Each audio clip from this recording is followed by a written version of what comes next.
Good evening, good evening, good evening.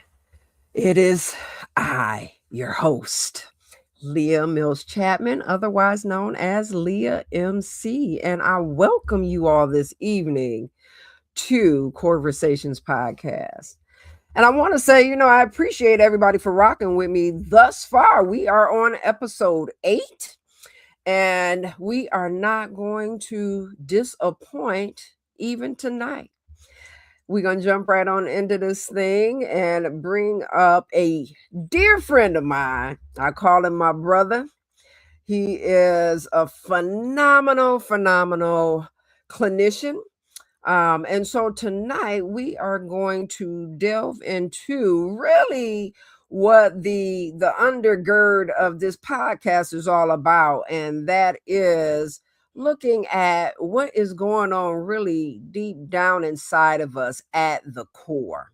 So we are going to welcome to the stage my good friend, my boy.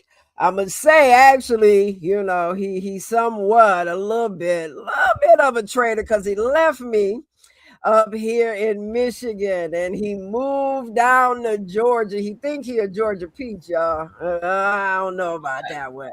It's the D, is the Lions, right? It is Michigan for life. How you doing, T? Right. I am great. I am great. You. I am doing well. Again, I am super grateful for you joining me this evening. I gotta be honest, y'all. You know, Dr. Parks, again, that's my boy. He come in clutch when I need him. And so as we can Yeah. we starting at 9:15 this evening instead of 8. So people say, Leah, you are a super busy woman, but this gentleman right here, he has me beat. But I am grateful, Dr. Parks TP, for coming on the show tonight. You know I couldn't do it without your fam. No, appreciate, always love, for sure, Can for we eat sure. on this? Can we eat on this show? Indeed, right? So tonight we're doing a fireside chat.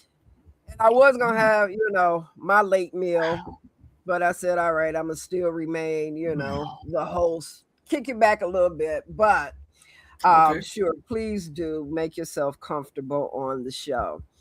So tonight, as I indicated, you being a clinician, right? Me being a clinician, I always say, I give, this disclaimer is that the show is not therapy, right? And Right. so we will be just simply having a chat, right? A discussion looking at what does it mean for real to have negative core beliefs. So for the most part, T, I'm gonna sit back and I'm gonna let you do a whole lot of teaching tonight for our listening audience so that they get a more clear perspective of what it means to operate from negative core beliefs. So I'm gonna let you, right, just kind of give us a brief definition in your own words. What is that for real? Well, I didn't know I was going to teach the class tonight. Oh yeah. You know how we do it though, right? We Yeah. play off one another. We gonna get down with it, but just what is it Yeah. really to have a negative core Fun. belief? If I go back to my college days, I believe the fundamental beliefs, or your core values are your fundamental beliefs, or um, those what's the word I'm looking for? Some people call them, the guiding principles that um, that control your behaviors and your belief systems. And so they're broken down into different types. You have your individual or personal ones that deal with your personal life, and then you have corporate ones that deal in the corporate structure. So those could be anything like integrity, honesty, fidelity. Those types of things could be core beliefs, and there there are many of them. Um, Whatever you want them to be. What are your core beliefs and what are your core values? And so, if those are pretty much, if you don't have any, then more than likely, uh, you probably won't, be able to function in society, because there has to be something that you believe in, something that drives you to do the right thing, to discern, what's right and what's wrong, and move from your id to your super ego. And I think that you have some people who kind of lack core values, who don't care about other folks, who don't care about, whatever. I'm going to do what I want to do, and I'm live my life the way I want to live it. Now, Yeah, yeah, yeah. go ahead. I'm sorry. So here's my question though. So, that is kind of the foundation, right? The guiding, as you were Mhm. saying, principles of how one may begin to operate, right, on a daily basis, or maybe, Mhm. ever so often contingent upon the situation that they may be placed in, right? Okay. And Right. so when we're looking at it from a negative perspective, right? How would you say that that really guides a person, right? Because we know that it's deeply ingrained on the inside of us Mhm. how we, our behavior, our thoughts are driven. What would you say that looks like from a negative perspective? Well, from a negative perspective, you may get involved in behaviors that harm yourself, or that actually society, or the Yeah. people you serve. Like if I was to say, if I were to say I was a doctor and was not, if I were to say I'm a licensed clinician and I was not, then that right there could harm other people, because my core value is more Mm-hmm. about me. Because in core values, are you, authentic? Are you authentic? You Mm-hmm. hear people all the time talk about, Mm-hmm. I'm being authentic. I can't say it quick. Yeah. Authentically me. Yeah. Yeah. Authentically, Yeah. I'm trying to say it fast. I Yeah. can't, you know, What'd you say? Tea is late. yeah, do you have integrity? Do you have Mm-hmm. compassion? Do Mm-hmm. you have those things inside of you? And so, if that's all messed up inside of you, you will go and do things when you think you are helping people, when you actually are not. You will do Mm-hmm. things that you think is, well, what I'm helping you. Well, how are you helping by giving me misinformation or bad information purposely? That only Mm-hmm. serves you. So if your values, your morals, your mores, or whatever are off of your core value, what is your core? You Yeah. know, and I like the little apple thing here. That's what I got. So Listen, I had to do the thing. right. And so if those are screwed up, Yeah. if your internal values are screwed up, then more than likely life is going to be kind of screwed up for you. But you think that you're doing the right thing because those are your values. Those are that's what I believe in. That's you know, at me, that's me at my core. And Yeah. sometimes Yeah. people don't realize, your core is rotten. So I often say too that it kind of starts out right with that little worm and it starts to eat away, almost Hmm. right, eroding, if you will, Right. at who you were initially designed to be, right? That Hmm. beauty, that innocence, is oftentimes worn away because somebody else is dumping some things off on you that they kind of, feel about themselves. And we're going Hmm. to get back to that, conversation about, whether or not it may be even people that are professionals and Hmm. operating from a quote unquote clinical space that may not themselves be, and I don't want to say healed because I think that people just kind of throw that term around loosely, Hmm. right? Go get your healing. And it's not to say that, there is not beauty and healing on the other side of pain, but we know that people, as they say, will bleed over onto other folk because they're Hmm. not handling them first, Right. right? Absolutely. I think that, you brought up healing. People think that, a situation happens, okay, I'm healed from that. Well, healing Yeah, is a journey. Healing never ends. You see what I'm yeah. saying? It's just like, it's like, learning. you never stop learning. You Yeah. know, back in the day, they used to think that the brain stopped growing, but Yeah. they Yeah. realized it doesn't. That's the where the term neuroplasticity No, comes from. It's the stretching of the brain. And so yeah. when you're talking about healing, you never completely heal. You're on this journey. Yeah. And I will say this though, a completely, healed person, which we won't say completely, but a more Yeah. healed person, you know, Mm-hmm. is hard. It's hard to get over on them because they're going to see all red flags everywhere. You know what I'm saying? They're going to see, Mm-hmm. because now they bought their core back. What is my core? I didn't give it to somebody else and let them tell me what my core values were.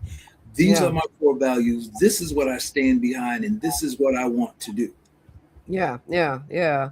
So you're kind of really taking us into this thing of someone else speaking a certain or prophetic word, if you will, into your psyche, right?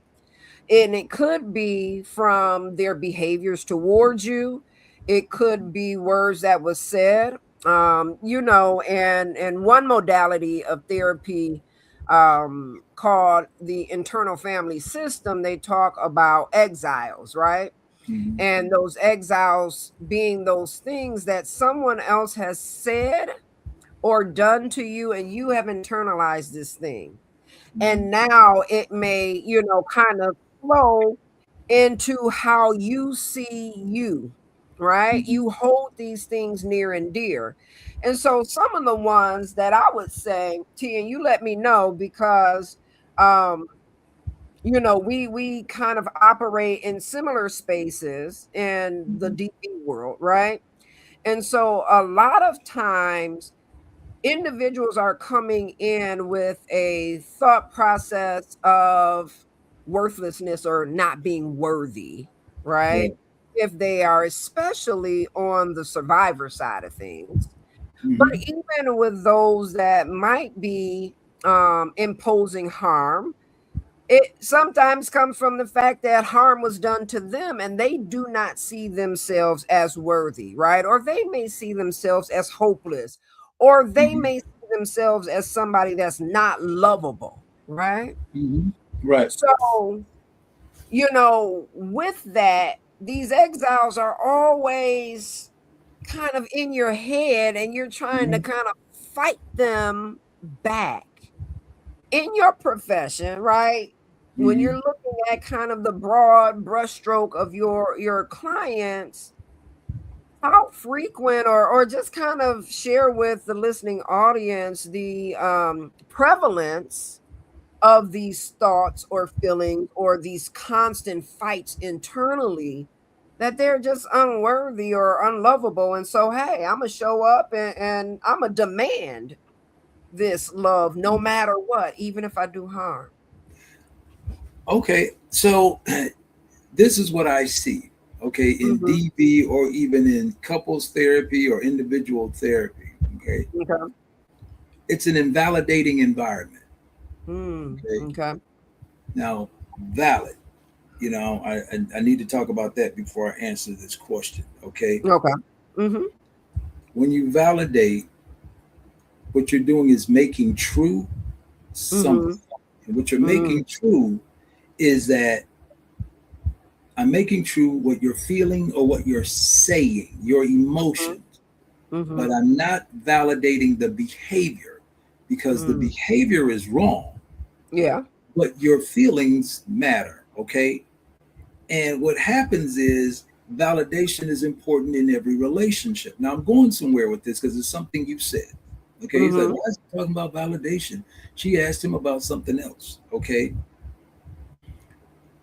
It is thought that parental validation or Mhm. parental invalidation creates borderline children. Mm. Okay, you got to break that down, right? Okay, I'm When you saying, talk about well, borderline children, right. talk to us. Well, you talked about it. You talked about it. You said something about it before. They come to like, you ain't nothing. You ain't gonna never be nothing. You ain't nothing like your daddy. Your mama did this. Your daddy did. And so what that does is creates in that individual, you're giving them their core.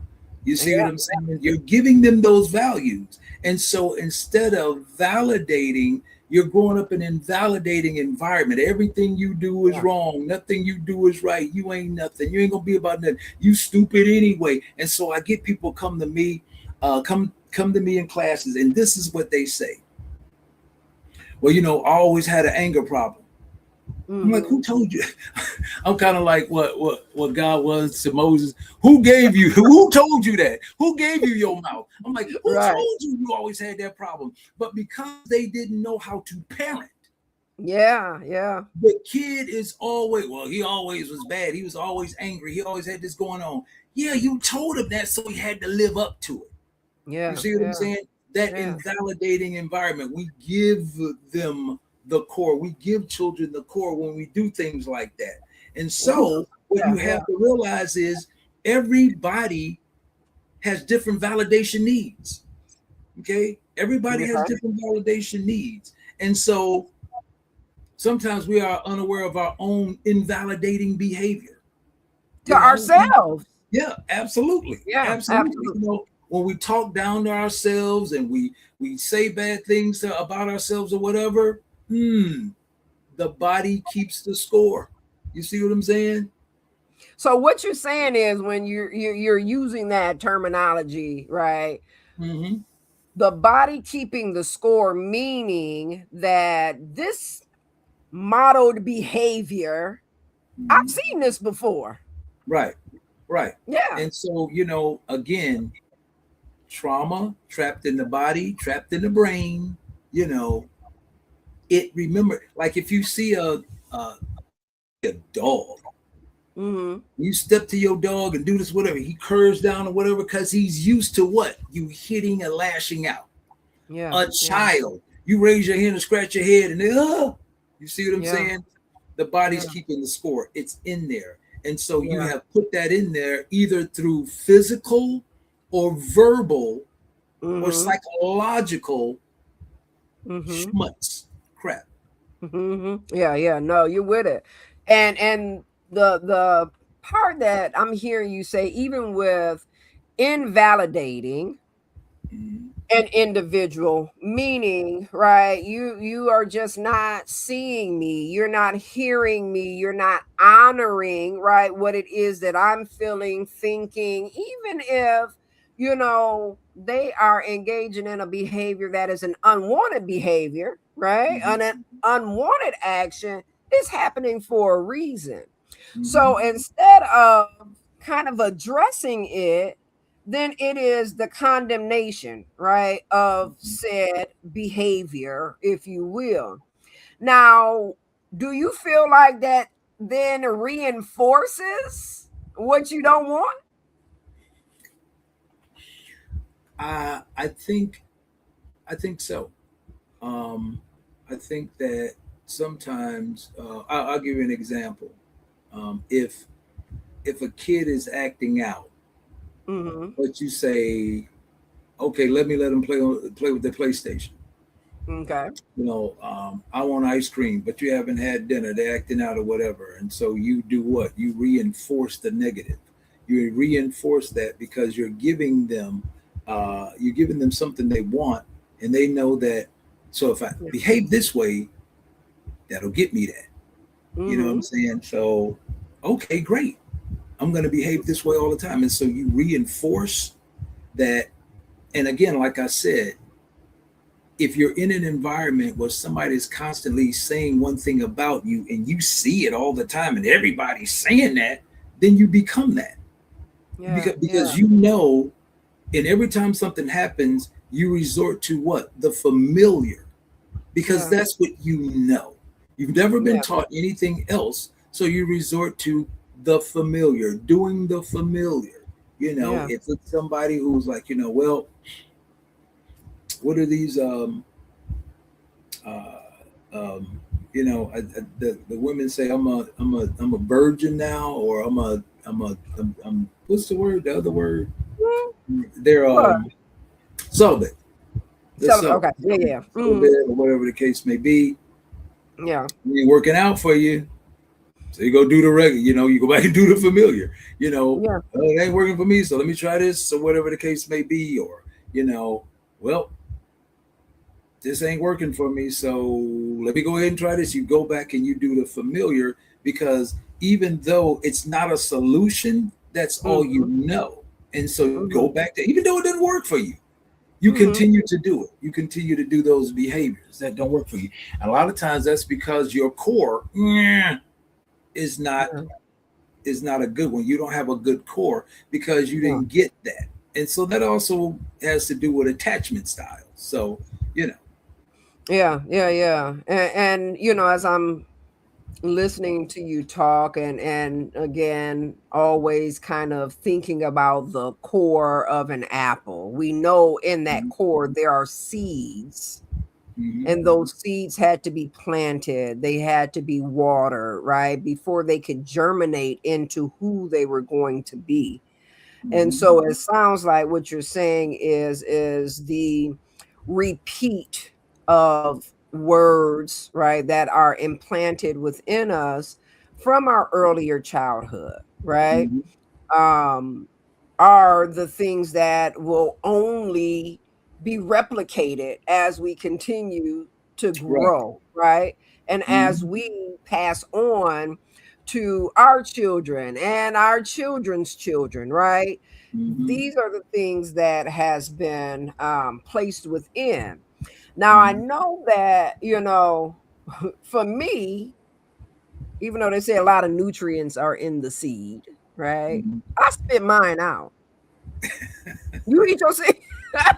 To you silly. You No. can't have a conversation without laughing. But I mean, some people they have found great value in being able to, chew those things up and use them for good, I guess, right? The more Mhm. nutrition in the body, the more healthy. But when we're talking about negative core beliefs, these negative seeds that have been planted, um, would you say that it is possible to kind of replicate that same thing, right? Can we take those negative things in and use them and turn out to be healthier because of them? Yeah. All right. I'll give you an example. Um, so I grew up with um, my dad living across town. Okay. Okay. Mhm. And he wasn't there for anything like that. I remember like being the baby, glimpses of Uh-oh, uh-oh. Our guest has frozen. And since he's frozen, I'm gonna wait for him to unthaw. But when we're talking about fruits, y'all know what? I have been hearing that the more that we freeze our fruit, that the healthier it is for us.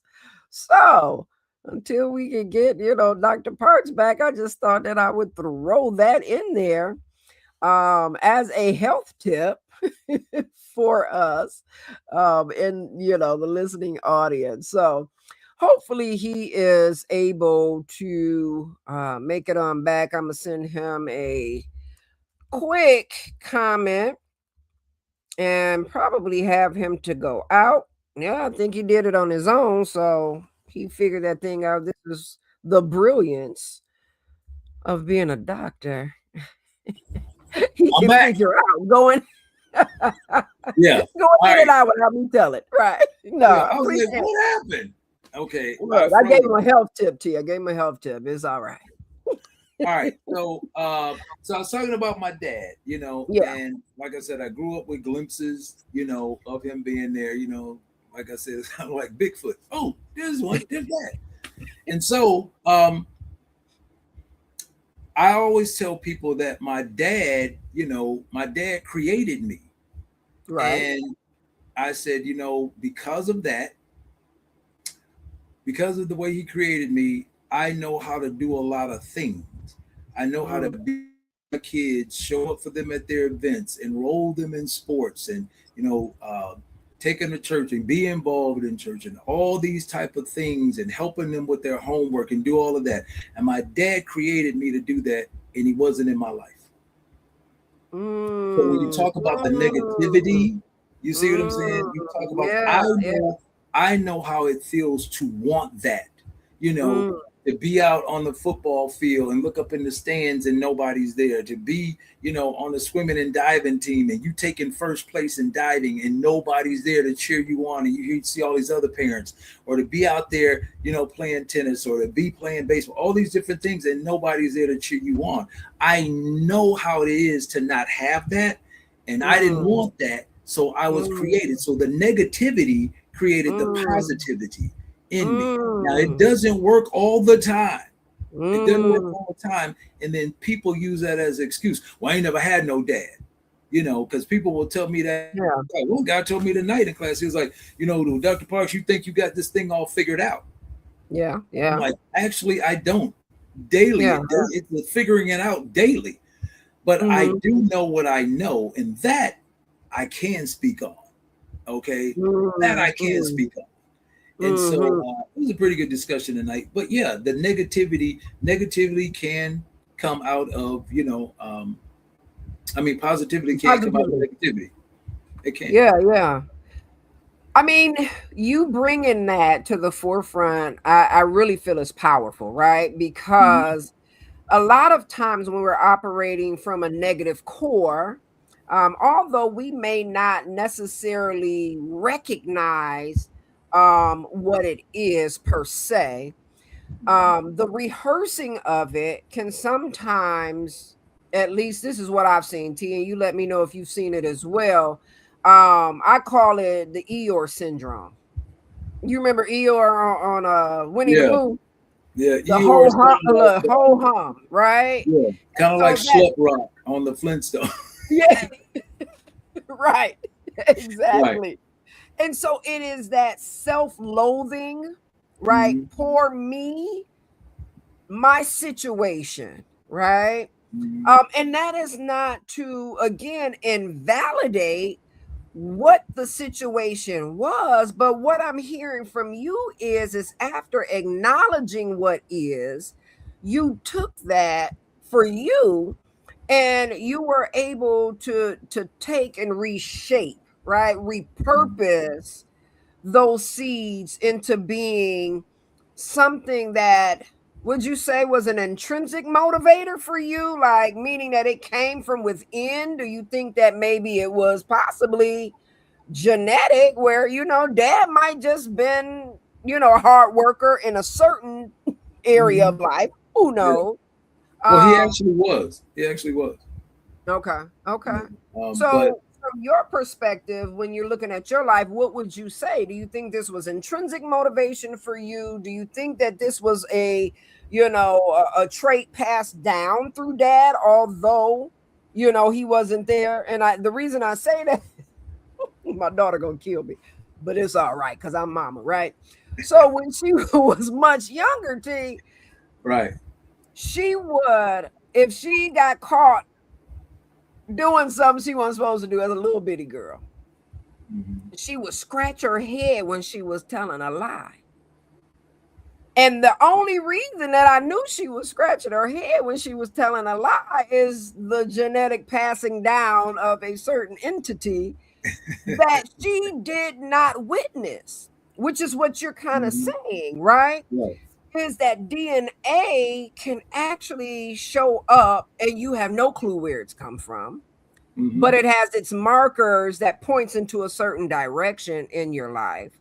Or do you think that it was extrinsic motivation where maybe mom was the one saying, look, you're not going to be this way? And Mhm. that's where I think some of the negative, beliefs is sometimes the way we try to motivate Mhm. comes across hurtful or negatively, and we don't know how to accept what they're trying to do. So is it intrinsic, extrinsic, or is it, just DNA where you just was able to, pull this thing off? Yeah, I think it's a mixture of all of that. You know what I'm Okay. saying? The intrinsic is what's already inside of me. You know, The extrinsic, I can see, like I said, I saw other parents showing up for other things, and I saw other parents out in the neighborhood getting involved in stuff, or whatever the case may be. My mother couldn't Mhm. come to a lot of stuff because it was just her, and she got Right. off work, she tired, and I got to get up and Right. doing it. Well, you know how it is working in a plant, back in the day. So you have to go out and do and work, but uh, a lot of it is, you play this game when you're a kid.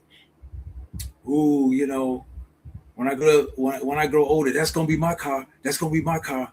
I'm gonna get that. Right. This gonna be my house. We used to look through the, like Sears catalog. Just things that come out. Oh, Mhm. yeah, I'm gonna get that when I get. I'm gonna do this when I get older. I'm gonna do that. All of the things you say you're going to do. Yeah. You're like you make those things happen. It's some Mhm. Mhm. extrinsic stuff, and it's some stuff like you talked about my dad working hard. My mother would always say, your dad don't ever miss work. He always going to work. He did. He always, and that's the way. That's what was in us. We always went to work. Always went to work. I'm working now. I just got off work. Okay, and so I'm constantly, working and trying to improve and do things, and I don't always do it the right way, Mhm. and there's going to be mistakes, but that's inside of me as well, and Okay. so all of those things, you know, make me up. The him not being there, the mom, doing the coaching, the neighborhood, watching things that happen in the neighborhood and whatever. So I think it's a mixture of all of that. Wow. Okay. Okay. I can roll with that. So then I'm gonna ask you this, and I wasn't planning on bringing this up, but I'm being kind of moved to do it. Um, Lately, there's been a lot of conversation in regards to unhealthy parenting through Mhm. the lens of right society, because kids just out here wilding out. Right? They got Yeah. these, what are they calling them? Teen takeovers. Hmm. And out here in the city in Detroit, Terry, when I tell you, they were up on top of bus depots, the little part where people are supposed to be sitting and Right. waiting patiently for their transportation. They were all on top of it. They literally were just wow. Yeah. Right? So when I look at that, and we look at the invalidation, because I hear both sides of the coin with this thing Hmm. of parents doing the best that they can, right? Or parents ain't doing enough and they ain't doing right what they need to do as a parent, Hmm. as evidenced by look at what's going on with these kids, right? Hmm. So when we're looking at passing on, right? Maybe genetically, but being able to rise above circumstances and not have the continued, and I'm going to say it, the continued excuse of ain't no daddy in the home, Hmm. right? This is how it's being internalized or it's being taught to our youth, that almost that becomes a crutch on how they show up in the world today. Do you think that there's, validity in the reason that our kids are out here wilding out? That there's no dad in the home. I mean, that if you look at their circumstances, right, when we're talking about Mhm. this negative core belief, right, I'm unlovable is a lot of times Mhm. how rejection makes one feel. And so if a parent is absent, there's potentially that feeling of feeling rejected. Yeah. What is it about me that's unlovable? So Hmm. if there's an absent parent and the outcome is unwanted, unhealthy, reckless behavior, should we be condemning these children for showing up and showing out the way that they are? Are we invalidating them when we are looking at them through a punitive lens?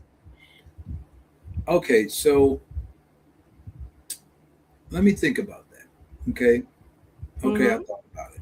So here we go. I think that I think that we can't blame kids Okay. because you always hear, well, kids don't ask to come here. Okay. Yeah. Well, I say this: none of us asked to come here. You know what I'm True. saying? Who asked? True. Somebody was waiting in line. Ooh, I want to go there. I don't want to go to that family that ain't got no food and ain't got no daddy. That's where I want to go. Who asked for that? Nobody does. But I think Mm-hmm. once you know better, you do better. And so, Mm-hmm. therefore, what we have right now in our society is we have swung from one side of the pendulum to the other, and we did not stop in between. We went from Mm-hmm.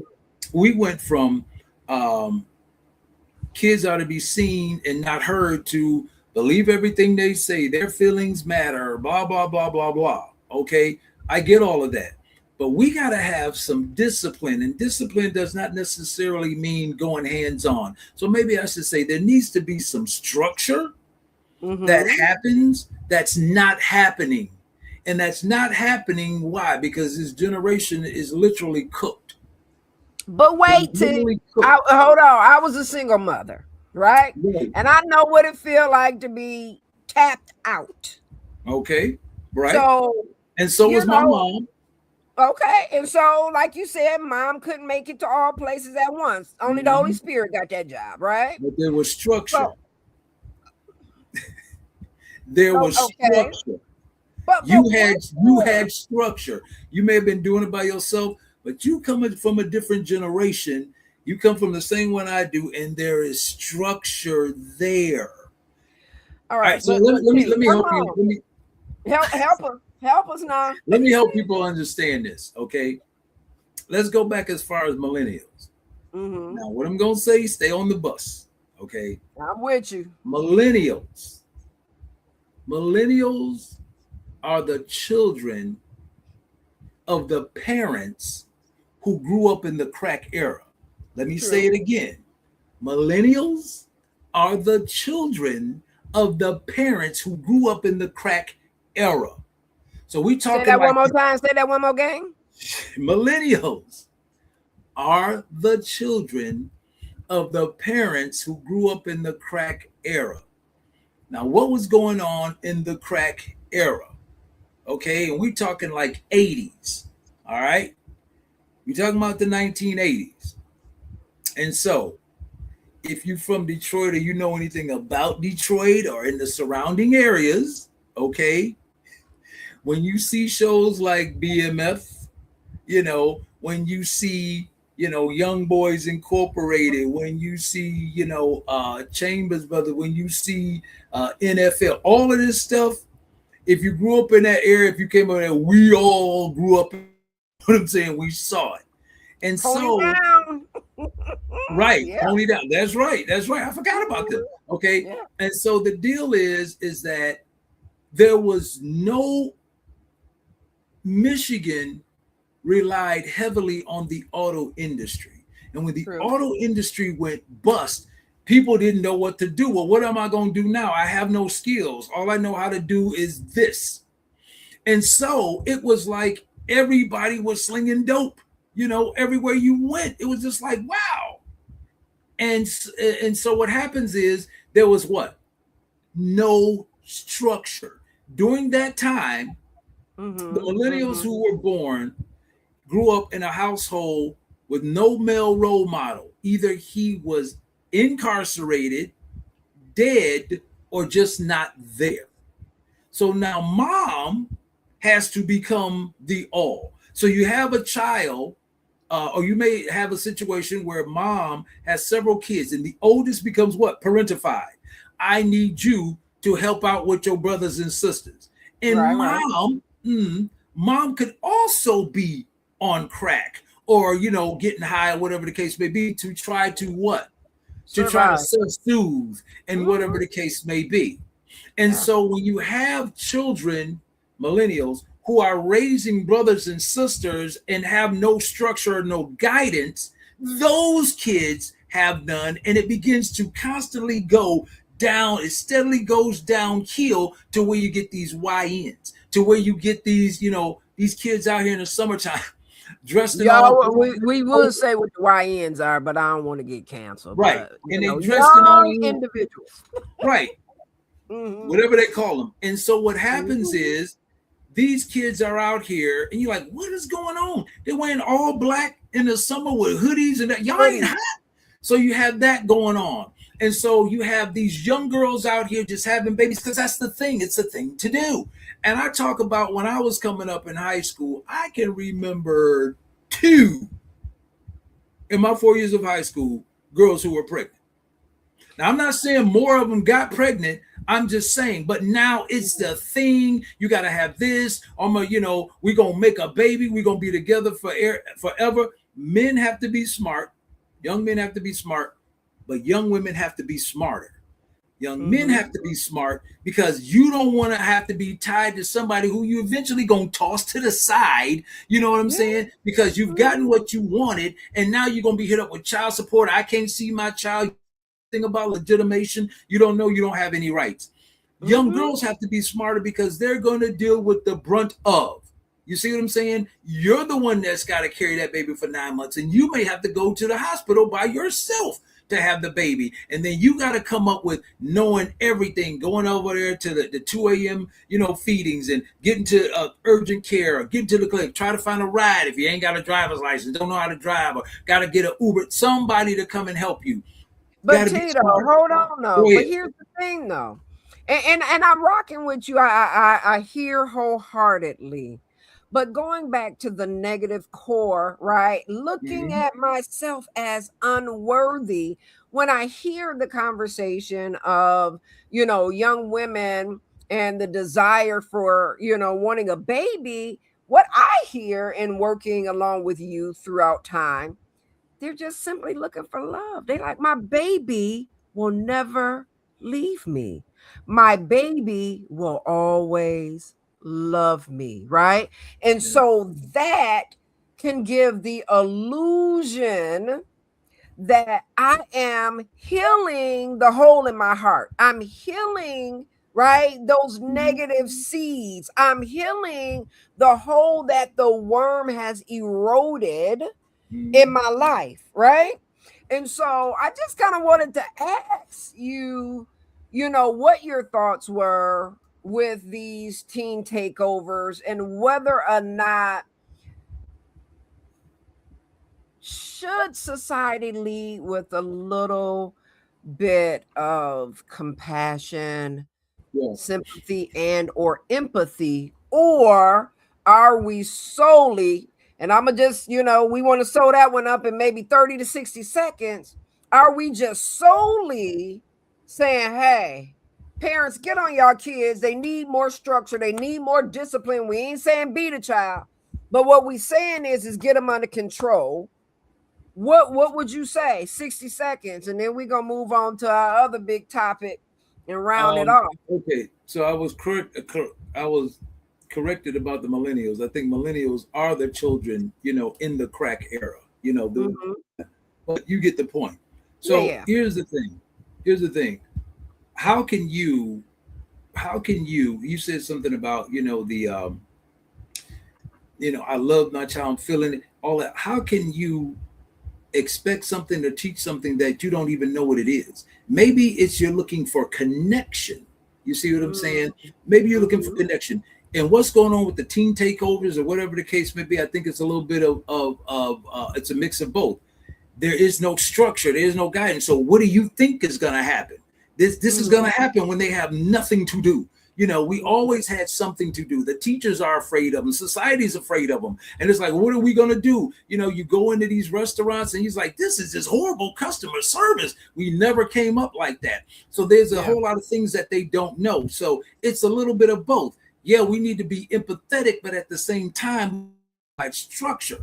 You see what I'm saying? There needs to be something, and nobody's wanting to touch these kids because these kids are what? They killing you today. And now, hey, they let them go and do what they want to do it. And then what happens is now they become the new prison population.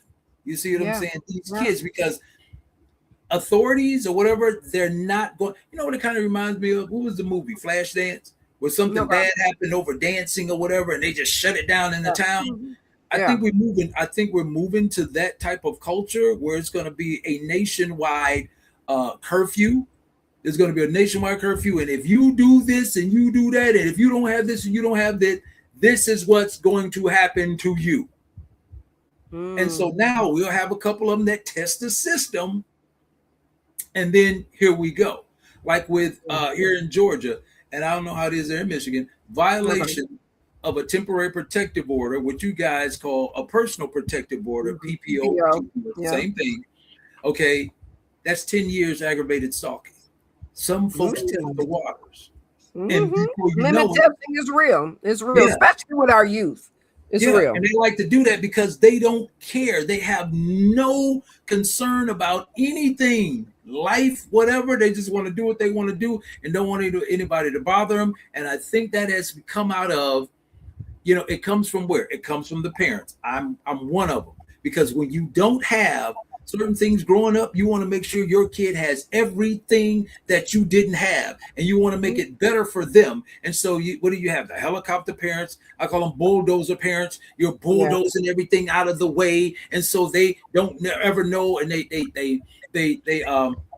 they get anxiety, and they got all types of mental health issues or whatever, because it's gonna be instead of, hey, look, you know what I'm saying? Okay, this is okay, but we need to move from that and do this. Okay. And a lot of times we don't have that. I went and I bought my son everything. When he was a kid, I'm at Toys R Us like every day, every week. And what I realized was I was buying stuff that I didn't have, Leah, as a kid. And he wasn't even Absolutely. interested in that. I was like, yeah, now I got money, I can do it. I'm buying all kind of stuff or whatever. And you want your kid to have everything, and that ruins them. It's like, But let's take this back to, again, right, the mhm, focus of the conversation of it being like derived, it's birthed out of our pain, right? It's birthed out of how we may even had seen ourselves coming up, right?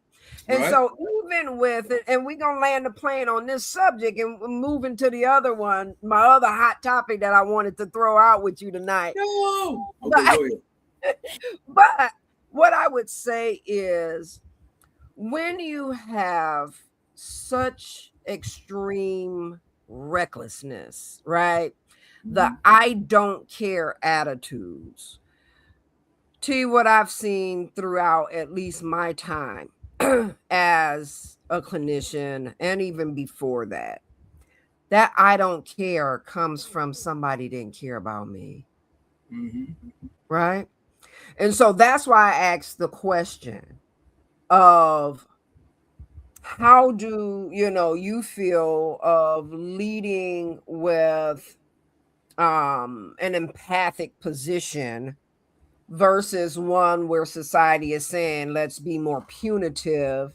um but I like how you just kind of try, like you made that balance of structure.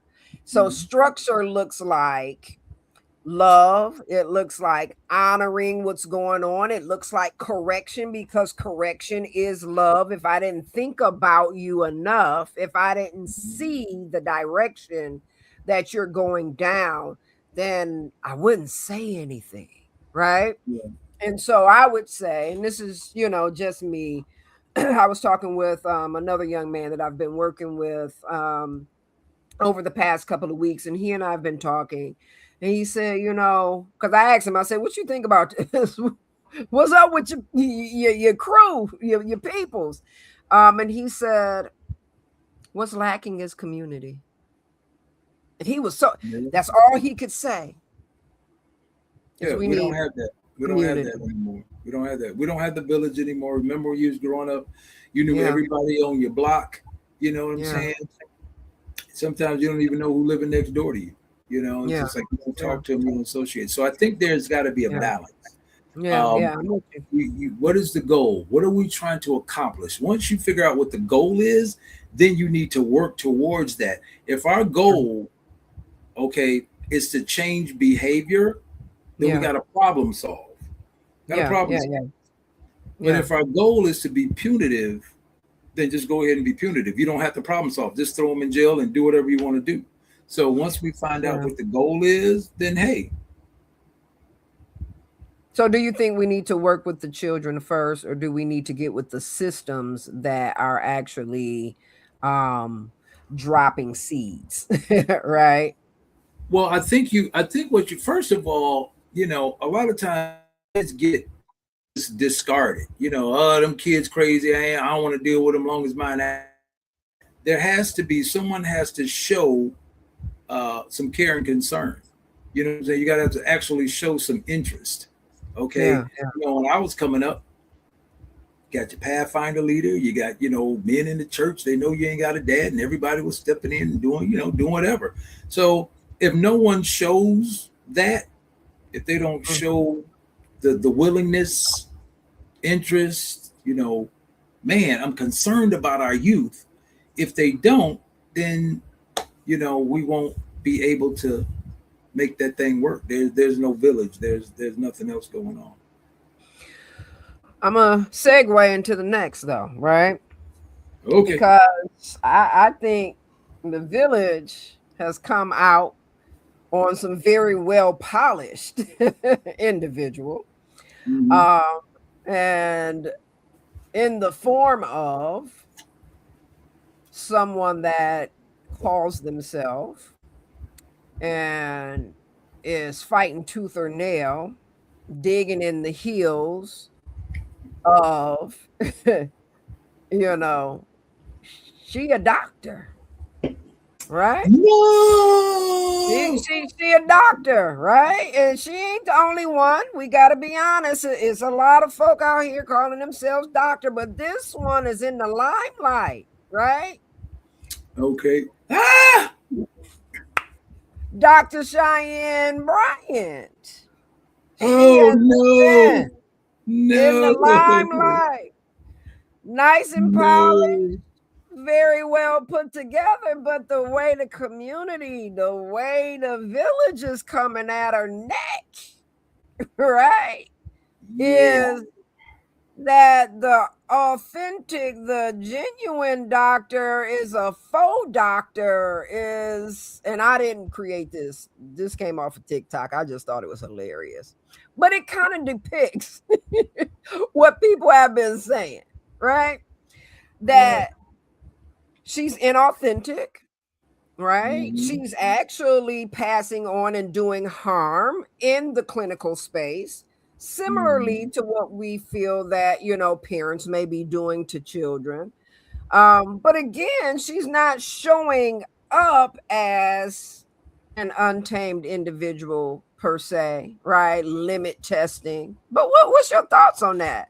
Do you think that her saying she's a doctor without any credentials that anybody can find, T, nobody can find them? She out here working with people who are hurting, who have been bruised, who even themselves feel that they may have been broken. And she calling herself a doc and she ain't even being real. What's your thoughts on that? Wow. Um, well, I think it's disingenuous to do that. Mm-hmm. I think you hurt a lot of people. Now, my issue is this. I don't care whether you call yourself a doctor or not. Mm-hmm. Okay? Mm-hmm. I don't care whether you call yourself a doctor or not. But when you use certain terms that we use, okay, in the field, and then you say, you provided therapy or you've had sessions, okay, you are really doing more harm than you are doing good. You may say a few good catchphrases here and there, and okay, yeah, that was good, that was good. But to continue to ride that and say that, it's hurtful to the community, it's hurtful to herself, and it's hurtful to. And then what a lot of people don't understand is, people will. So there's this thing. Okay, let me go here. It's called cognitive dissonance and groupthink. Come on with it. And with Gotta cognitive break it down though. dissonance, You gotta break it. Break it down. I'm getting ready to. Okay. With cognitive dissonance and groupthink, what happens Mm-hmm. is with marginalized groups, Mm-hmm. okay, Mm-hmm. our solidarity to our group is so strong Yeah. that it overrides our ability to look at objective facts. Okay. And so I'll give you an example. Um, Obama, Wait, say that again. Your voice went out. Say that, Obama what? good example. So Obama becomes president. Okay. Everybody out here, black, yeah, yeah, yeah, Obama's good, he's president. But then somebody you hear, hey, Mm-hmm. you know, um, Obama's throwing babies off that building. What you talking about? Yeah. Well, I don't care. He a black president. He the first black president. I don't care what he doing. Because the white folks did it before him. They all do it. So whatever. That's our solidarity to the group. It's like hey, but he's doing wrong, man. It's wrong. Mm-hmm. Mm-hmm. Mm-hmm. So you gonna stand So, behind that? That's so what that happens with dissonance, this. though, is the dissonance with the community, or is the dissonance in her as showing up right before Right. the community as polished, as degreed, as clinical, right? Because Right. you can be a coach and not have a degree, but she is calling herself a Right. clinician. Is this the dissonance? The Well, yeah, faux? but I'm saying in these marginalized groups you have, and I brought that up because people are still, supporting. I don't see what Okay. the big deal is. Why she got to have a degree? Why? And a lot of times this comes from people who don't have them. You see what I'm Mm-hmm. saying? So you Mm-hmm. don't understand how this thing works because you don't have one, and you don't understand how important it is to licensed mental health clinicians. We are the most certified, qualified, licensed people out of every field out there. Out of every field out there. And a lot of people don't know that. We have to have so many certifications and so much. And we all should be doctors. You know what I'm saying? Terry, listen, and I got to share this with the audience. It blew my mind. I was talking with a judge Mm-hmm. around my way, and this judge shared with me. Now, y'all, we talking about a judge, the one that can sentence you to death. Yeah. This judge shared with me that it was just within the past 2 years that they had to have any sort of continuing education Wow. in their profession, a judge. Mm-hmm. So they don't need to be refreshed. They don't need to look over any additional, laws, any sort Right. of ethics. No, no, nothing. They just started that 2 years ago. Tell you that, bro. When I say That, it blew my mind, it blew my mind. that's bananas because the law is constantly changing. You know what I'm saying? Absolutely. Just like health is constantly changing, and we have to go and we got to get certified in this, and we got to get certified in that, and we got to do this, because things change over time, and so Right. you have to be abreast of what's going on. You got to know, your field so you can deliver, proper services. But Yeah. the dissonance is the people who still stand behind and don't care what she did, and they don't understand how therapy works. They don't understand, there's a process. And when people who are licensed come out, Yeah. and defend their because you said this, well, you only need a license to bill. Oh my God. You know, I Insane. that's it's ludicrous, but that tells me, and it's wrong. It's wrong. It's wrong. And instead of just saying, let me bow out, Mm-hmm. Mm-hmm. you double down. Right. triple down. You Absolutely. know what I'm saying? You keep going down. So Yeah. when you talk about, but here's the thing though, you have everybody, you got all these people that got a mic and a chair, and the next thing you know, they doing their thing. So Yeah. my deal is, I think the problem with everybody asking her, Mm-hmm. the wrong people are asking her.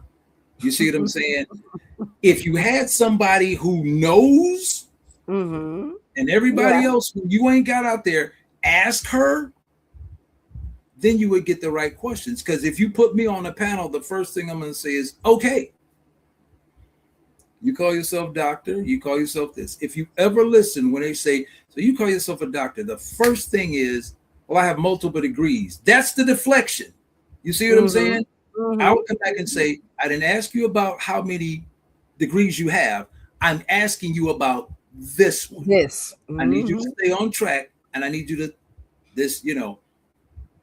do you have a Yeah. doctorate in Yeah. Yeah. counseling psychology from Argosy University? Mm-hmm. I do. And I got the same one she's talking about because I went to the same school. So I know the Mm-hmm. questions to ask. My Right. Right. degrees all up over there. Matter of fact, okay, mine is in the frame, but there it is right there. Okay. Now, Yeah. Yeah. here's the thing. When it comes to that, I would ask, if anybody watching this is all you got to ask her. You say that you did the coursework. Okay, so I get it. But here's what people don't understand. In that program, Leah, Mm-hmm. you have to take your comprehensive exams when you're done. And they only Mm-hmm. gave you 3 opportunities. If you fail 3 times, you were out of the program. Mm-hmm. Maybe that's what happened. Because you Mm-hmm. feel like I've done the coursework and I couldn't pass, so forget it. I'm gonna name, you know what I'm saying? I'm gonna call myself a doctor. You see what I'm saying? I'm gonna call myself a doctor because I did. Hold on, here's another thing. Somebody just put it up in the chat. This is my Mm-hmm. dissertation right here. Okay, this is my Absolutely. dissertation. And Yeah. so the issue here is when you ask that, I could see her saying, I did the coursework. Yeah. Okay, Yeah. you did the coursework, but you didn't pass your comprehensive exams. Nobody's asking about that. Yeah. Okay, great. I see you. So you finished so you completed the program. Cool. You did all the coursework, but did you pass your comprehensive exams? Now that's okay. So Mm-hmm. let's say you did pass them. Now you got to sit and you got to write your dissertation. Mm-hmm. Mm-hmm. Easy to pull up, easy to print. Easy. What? Come on, where is it? Just produce it to say or to shut up the naysayers. But to So me, Dr. Parks, I'm when a real you doctor, yes. right, listen, Dr. Parks, look, emphasis. When you write your dissertation, Mm-hmm. does it get published for the world to be able to at least, right, track and see? It can. It Okay. can. You see what I'm saying? Hmm. I didn't. People talk about, oh, it's bounded or whatever. I didn't get Yeah. mine bounded. When they come in, when you graduate and you get all of that stuff or whatever the case may be, Oh yeah. I don't know if they still got mine. I don't know what they did or whatever with it, but I never. But here's mine. I got a couple of copies of it on, a jump drive, and I gave some to a few people in case something happened. It's like, here it Right. is. Right. But Yeah. yeah, what? And so if you did, I don't know how many pages this is, but if you want to Yeah. go look Yeah. it Yeah. up, Hmm. why does she stay? Understanding the stay-leave phenomenon of intimate partner violence through theoretical and behavioral conceptualizations. That's neat. Okay. And so I can't be out there faking the funk like that. I would actually be scared to, but Yeah. they're not asking the right questions. You Yeah. completed the coursework. Okay, great. Did you pass your comprehensive exams? Nobody's asking her that because people don't know. Okay, you passed Yeah. it. Did you sit or did you write a dissertation? Tell us what the topic was. And that's a simple that's That's a probably simple that one. would have That's a been my simple one. first. And I see one of my mentees from way back in the day, Dr. Teresa Cry. She is also on and she is in the chat lighting it up, right? Because there's a lot of work, right? Blood, sweat, and tears that goes into that process. I'm not a doctor. You'll never see Mhm. me going around. People will say, Dr. Mills. And I said, no, I'm not. Well, we're speaking it in existence. Well, maybe one day in the future. Right. But, right, I can ride that if someone says it. So Mhm. why do you think that Cheyenne Bryant is adhering to this so strongly and so deeply? If you were just to sit back and, again, we just chatting, what would you say your assessment is of an individual who is unwilling to let go of an image that has been projected? Where do you think that's coming from? What would Ooh, you say? ooh. Now you're talking diagnoses. I mean, I don't So want you to diagnose her because no, this I isn't can't because therapy, I haven't seen her. right? But And you right off haven't the, seen her if in I a were to set, give you right? something, Yeah. I would kind of, teeter between histrionic and narcissistic. Okay, Yep. that's kind of because you said something, and so when we talk about, and it more so leads to uh, narcissism because what people don't understand, okay, what people don't understand is this. Oh yeah, IBR approval. Okay, Yeah, so I agree. here's the deal when it comes to narcissism. Okay, so the term comes from the Greek mythological character Narcissus. I think there's a So before flower. you go into that, though, Yeah. just for our listening audience, what Dr. Parks is looking at is a personality disordered, right? Thought process, potentially. Again, Yep. as he said, you cannot diagnose her. He has not sat with her. He, right, has not assessed her formally.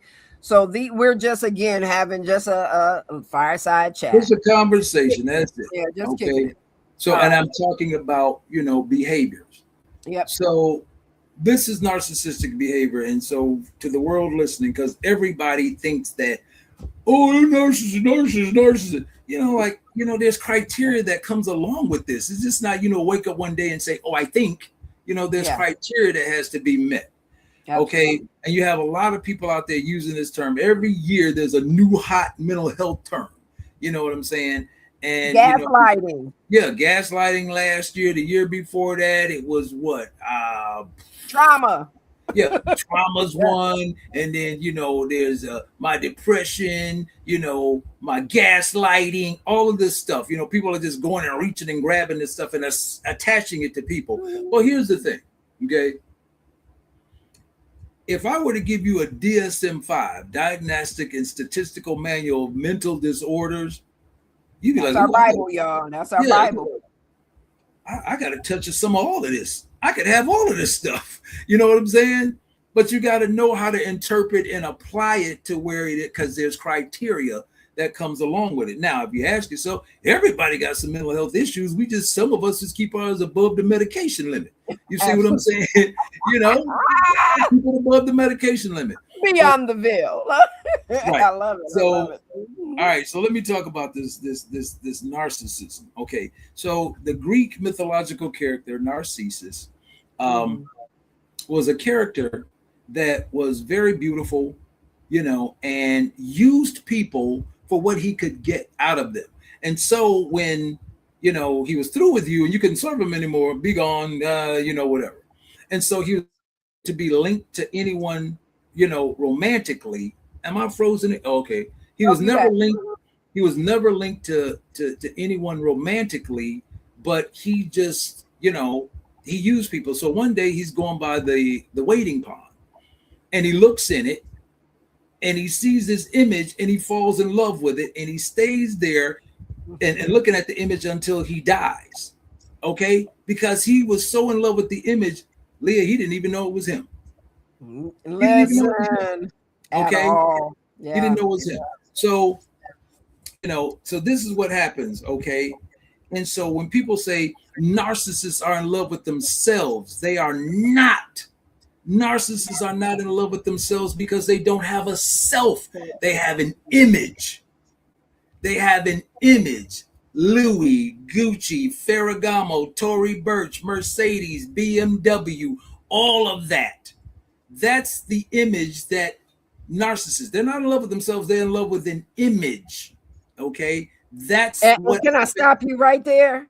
Because somebody said, I was listening to a YouTube on her presentation, and someone said, I have never seen a doctor who had a big old gold like plated chain that said Dr. Bryant right on it, because it's the image, right? It is doing something that is making her feel good based upon, what I see, that it everybody need to know, right? Versus when you've done the work, you don't have to broadcast. I get it. Maybe the first couple of weeks, first couple of months, you like, oh, I have made it through this thing.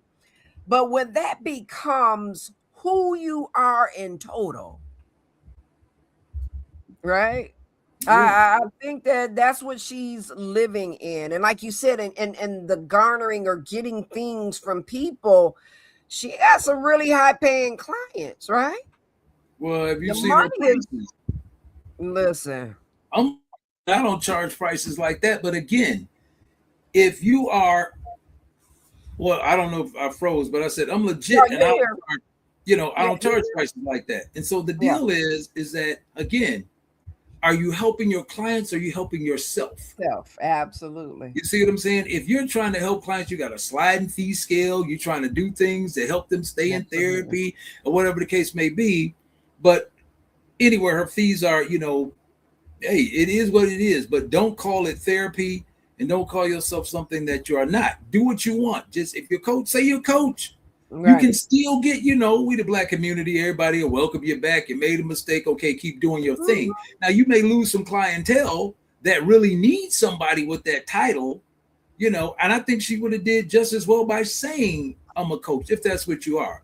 But getting back to how does that hurt the community, though, T? Like, when you're looking at this, like you said, the Black community a lot of times is very forgiving, right? We're used to being bruised. Right. But when it comes down to the stigma that's already associated and attached to mental health and therapy, for such an egregious, right, offense as what is being done through her, I can't even call it a practice. I don't know what it is, because she said her sessions is when she was on Shannon Sharp and Cam Newton's show, but how are we hurting the Black community when we play around with people like this and present something before us that we're already fearful of? How, what is that doing to us? Okay, I want to answer that, but I got to finish this about the narcissism. Okay, go ahead. So the deal is that narcissism is an unhealthy attachment to an image, not to love. Okay, it's to an image. So if you think real quick, if you think of the Wizard of Oz, when he got discovered, he said, what? Pay no attention to the man behind the curtain. I am the great Oz. Okay, she has up a curtain. Don't pay attention to what I got going on back here. Look at what I'm showing you here. That's what narcissists do. It's this facade. Okay, so the choice that the narcissists face is protection of the image or death. You see what I'm saying? But the image has to die for you to be able to go home. You see what I'm saying? And so that's That's how that works. Now, to answer your, it hurts the community because you are out here and you are. Am I frozen? Oh, okay. No, you're You're here. sitting You're so, here. you're sitting so still. I thought you were frozen. Okay. No, I'm listening intently. The way it harms people is Hmm. because if you are not qualified, then you are actually hurting people and not giving them the advice or Yeah. the skills that they need. If someone's Yeah. coming in and they're talking about, they're having, couples, therapy or whatever, and they're coming in and say, well, my husband's cheating on me and blah, blah, blah. And then you get berated and belittled, about what you do. Girl, you need to go out there, and you need to cheat too. You need to do whatever. Go, what are you talking about? You haven't even found, did you start with, so tell me about your childhood, Yeah. help me know you. Yeah. Okay. When Hmm. when I get clients for the first time, I'll let them go off and speak or whatever and tell them how therapy Hmm. works. Have you been in therapy before? And they'll Yeah. go in there and start telling me their problems. And I'm Yeah. writing notes and taking notes. And then the next session I'll say, so tell me about your childhood. Tell me where y'all grew up, how you met each other, whatever the case may be. Because I'm Right. trying to see if there was something there Right. that Right. got us. But when you just start off with, oh, I've been in relationships before, and I've been married before or divorced before, and you going off of that, then that's not helping. And so you're actually hurting people more than Yeah. you're helping them because you're giving them advice based on something that you experienced. Yeah. But Yeah. you're You're not leading with giving your own them bias, right? right. You're not giving them the tools. And Yeah. so they just walk out of there like, did I just get disrespected? I don't know. Did I get help? And you've paid thousands of dollars for Yeah. nothing. How is a session one session? Gee, And so you literally my are mind is hurting and blown. harming people. And you're also hurting and harming the thing that we do. You see what I'm saying? Mhm. Where you deal with psychologists, that's a science. You Yeah. know, it's a science what we do. This thing that we do is like, hey, we Yeah. got to Yeah. know how it's like balancing equations. We got to know just how much to put in, just how much to take off, or whatever. And so when you jump out there saying that, that you are something that you're not, you're actually hurting, the masses with that. But people who don't know will take advice from you because you will attach things to it. Let's Yeah. be honest. I don't care whether you call me doctor or not. The only time I care about that is when I'm on a show or something that I'm presenting. Right. I don't Right. go around, in the community, hey, you got to call me Dr. Paul. I don't think I know what I am. I know I have that title, but I only use it when I'm supposed to or when I should. I ain't Yeah. got it on Yeah. my license plate. I ain't got it on whatever. I ain't got it on a chain around my neck as like a reminder. Oh yeah, I Yeah. am a doctor. I don't need that. I'll let it speak for itself. But when we're doing, presentations or shows, everybody knows that's going to carry weight. Oh, this person's a doctor, so they should know some things.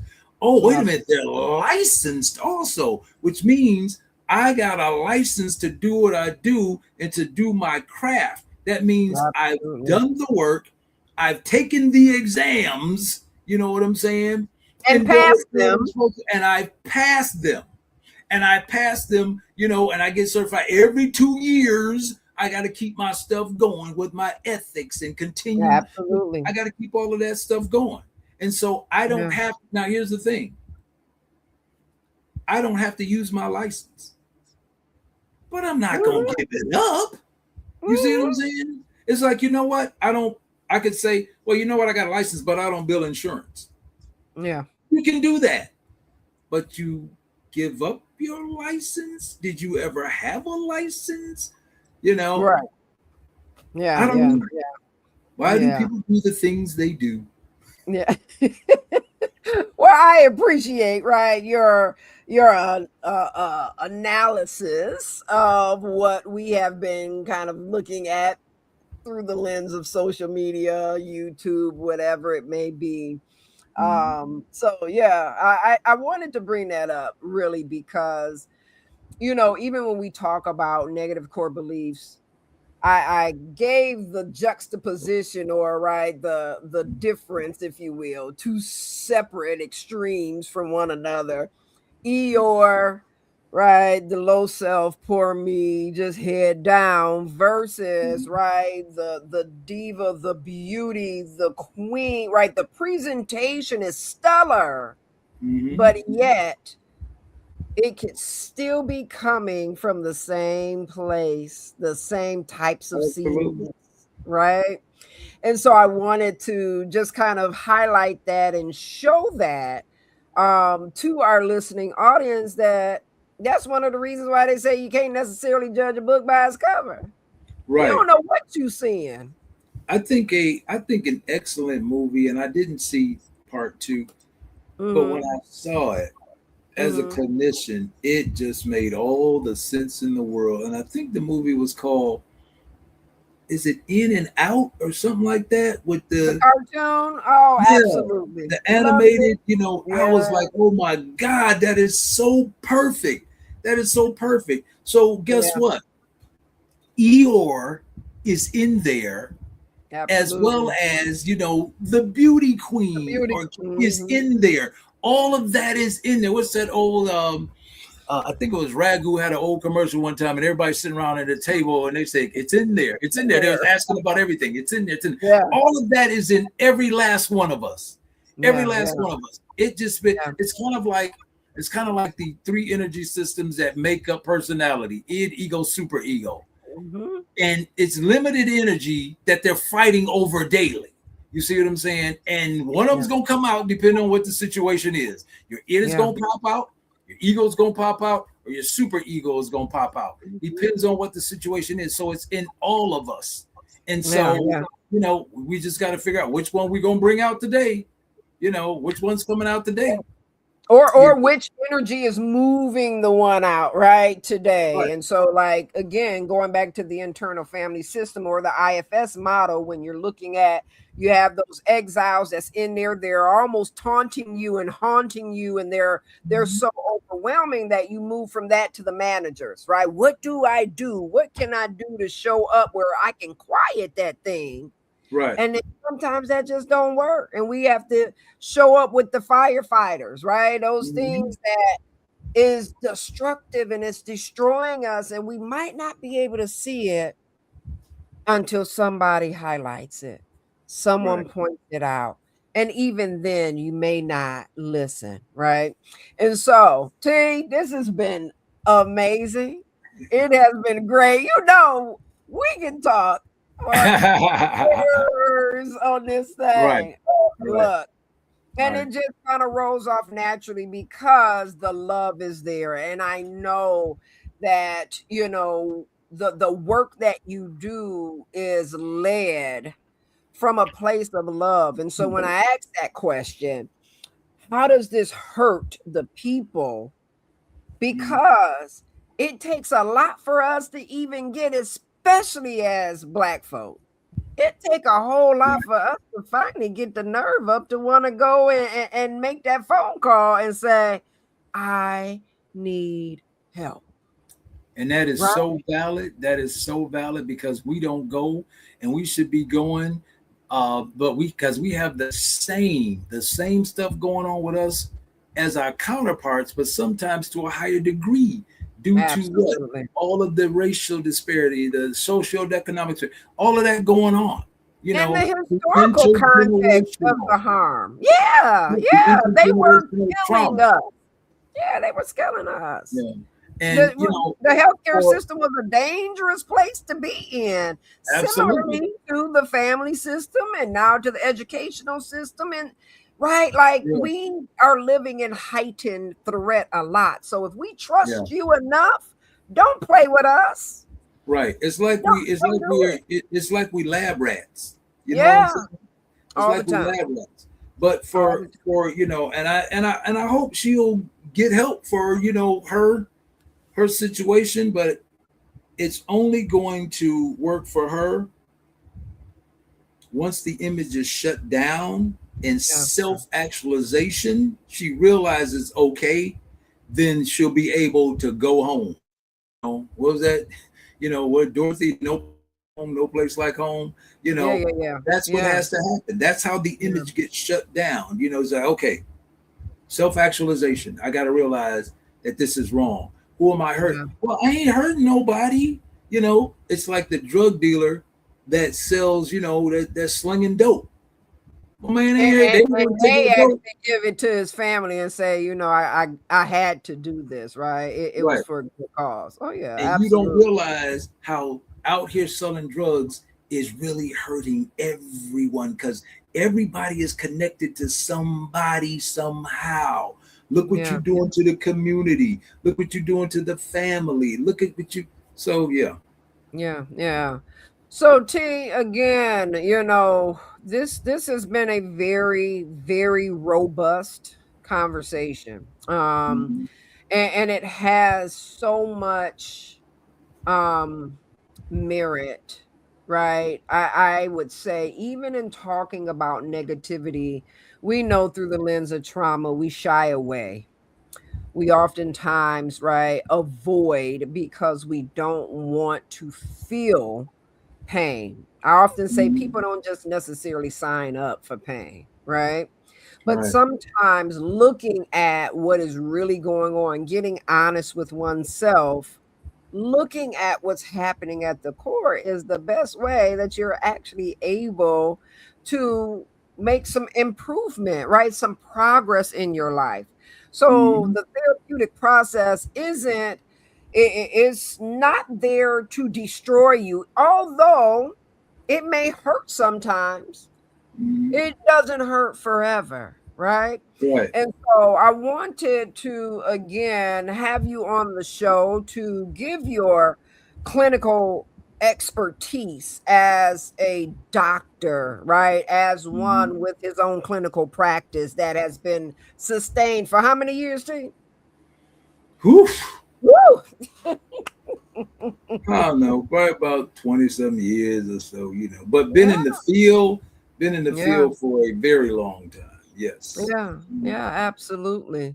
And so, I saw no one better to have come on the show Go to give on, a go on. look. I just spew it all now. So, but I saw honestly no one better to bring on as we continue to do the podcast. I always want to kind of center it so that our listening audience can see themselves in total. You might not see yourself in the one guest that's on. You may be able to pull some things out of it, but Mhm. as we continue to move forward with the podcast, I wanted for all to be able to see and look internally, right? Be reflective, look at self, because that is the Absolutely. only way that we continue to grow and to thrive. Now, before we get on off of here, I have this thing that I call seeds of hope, right? And so I would love, love, love for you to leave a seed of hope for one that might be struggling Mhm. with a negative core belief of themselves, feeling unworthy, feeling unlovable, feeling like they're trash. Like I've heard the gamut of what pain can do based off of someone else. And so 60 seconds, T, 60 I seconds. don't know if it would take me that long, but know that you are not in the struggle yourself. Know that everyone struggles, even the people who look like they got it together. We've all been there. We all struggle. And so if you can get to a point there where you say, "Hey, I need help with this," get out, reach out to a licensed clinician that, if you have insurance, look on your insurance panel. No one's going to be on your insurance panel that is not legit. Okay? No one will be on that. Go get help for yourself. Understand what is going on with you, why you behave the way you, and there's help out there for you, but it's only going to help you if you want it to. Last thing, no magic happens in therapy. No magic happens in therapy. The magic happens when you take what you learn in therapy in your real life. And that's one to grow on. And you know what? I love it. I love it. I love it because that's the truth and it's real, right? We don't wave wands. We just Mhm. walk alongside the journey with you. We help by carrying pain along with you. And sometimes we try to take it up off of you if we can, right? Just to Right. give you a moment to breathe and have a moment of reprieve. And so, T, I just want to say thank you. Dr. Parks, I just want to say Thank thank you you. for inviting me. Oh, no, no. You know, I got to have you back. Got to have you back, Not on a right? Thursday. Not on a Thursday. Uh, Look, that'll be our only late nights, is when I had to get Terry back, Dr. okay. Parks, back onto the All right. show. But Okay. no, I truly thank you and appreciate you for your time. Tell your puppies, I appreciate allowing me to steal you away Yeah, from them. I had to take care of them early. They're like, hey, it ain't bedtime. I was like, man, I got to get on the show. I'll see y'all early I tomorrow. love it. I love it. I love it. But no, thank you again, my brother. I love you. Love you So, to too. our listening audience, we are going to wrap up for this evening of Conversations. We hope that it is something that you can take along with you, and help you as you continue through your journey and through life.